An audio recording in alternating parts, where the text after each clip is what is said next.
Hey AJ, here's problem 4. It's actually not as bad as I thought it was going to be, so that was better.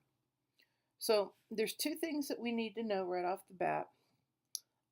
We know that the PDF goes to 1 when I do the integration, and that we're given the expected value of x is 3/5. So I'm going to integrate across the PDF. That's your a plus b x squared dx going from 0 to 1. And then using our nice rule that we used, we have ax plus bx cubed over 3, and I'll evaluate that from 0 to 1. When I plug in the 1, I have a times 1 plus b times 1 cubed over 3.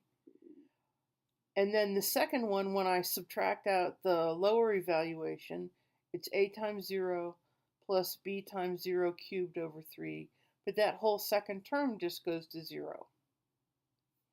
So I have my a times 1, that goes to a. I have b times 1 over 3.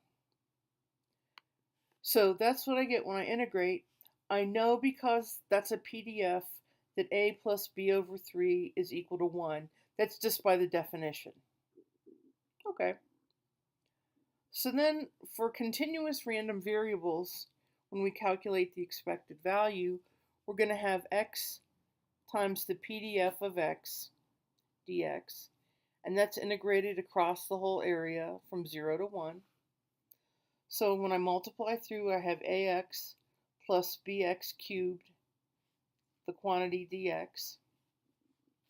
Then when I integrate, I have ax squared over 2 plus bx to the 4th over 4, and I'm evaluating that from 0 to 1. So I have a times 1 squared over 2 plus b times 1 to the 4th over 4.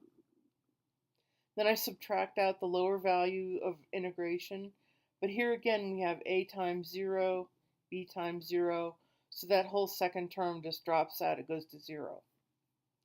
So now I have a squared, I got a times 1 over 2, that gives me a over 2. B times 1 over 4 just gives me b over 4. Now, we were given what the expected value of x is, so that means the a over 2 plus b over 4 is equal to 3/5.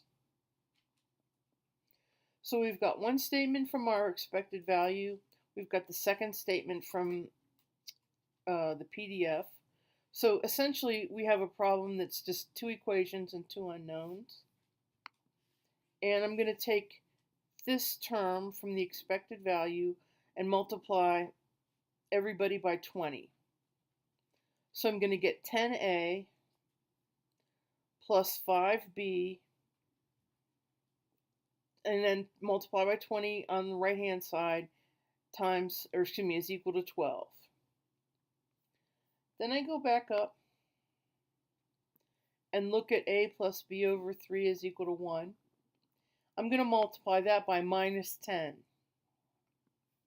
So I have minus 10a minus 10b over 3 is equal to minus 10.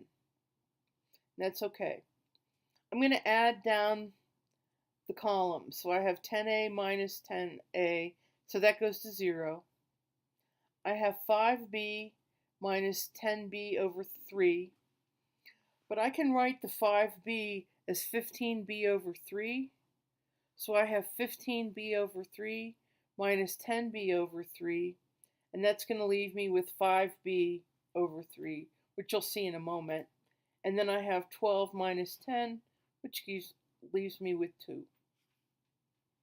Okay? So then I just solve for b, and I just invert and multiply. So I multiply both sides by 3/5. That gives me b is equal to 6/5. Then I have to solve for a. Well, I know what b is. That's 6/5 times 1/3 is equal to 1. And this is going to give me, when I do this multiplication, that's going to give me 2/5. So I'll have 1 minus 2/5 is equal to 3/5. So A is 3/5, B is 6/5, and that's all there is to it. Pretty slick, huh?